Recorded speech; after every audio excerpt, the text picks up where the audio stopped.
बूढ़े बाप की परेशानी। गांव के एक छोटे से घर में रामलाल नाम का एक बूढ़ा व्यक्ति रहता था।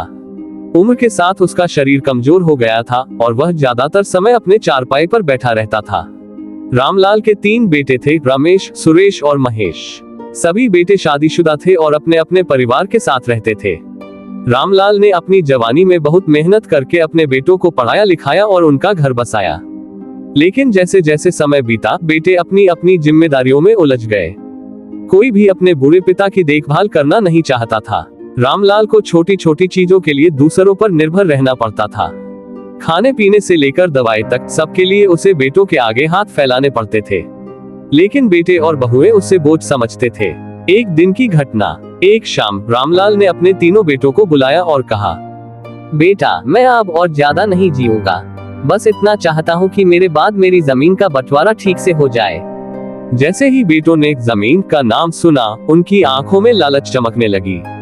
तीनों ने सोचा कि बंटवारा जल्दी हो जाए ताकि वे अपनी अपनी हिस्सेदारी ले सके।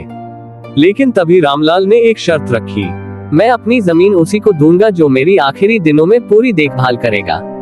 ये सुनते ही तीनों बेटों में बहस शुरू हो गई। वे दिखावे के लिए एक दूसरे से ज्यादा सेवा करने की बातें करने लगे। पलट गई जिंदगी। अगले ही दिन से बेटों ने अपनी अपनी सेवा शुरू कर दी। कोई पिता को अच्छा खाना देता तो कोई दवाई समय पर देता। रामलाल को अब वह प्यार और सम्मान मिलने लगा जिसकी उसे बरसों से उम्मीद थी। धीरे धीरे रामलाल की तबीयत भी सुधरने लगी।